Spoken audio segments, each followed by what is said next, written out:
болбогон эле нерселерге акчаны сарптап, кумарга, бильярдка, ойнуга, кыздарга, болбогон сойкуларга акчасын кетирип жаткандар ойлонуш керек. Эртең бир душман келет, өтө каттуу баскынды уюштурат, анан эң биринчи силердин башыңарды алат байлардын. Эмнеге?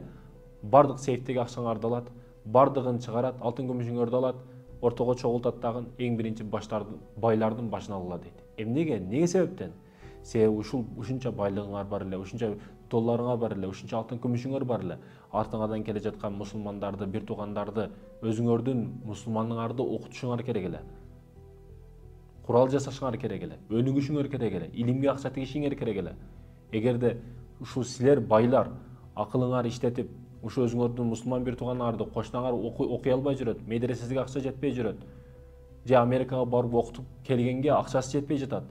Ошону окутканыңар да биз бүгүн силердин мамлекетке кириш аякта турсун, бир кызыңарга дагы назар менен карай албайт элек.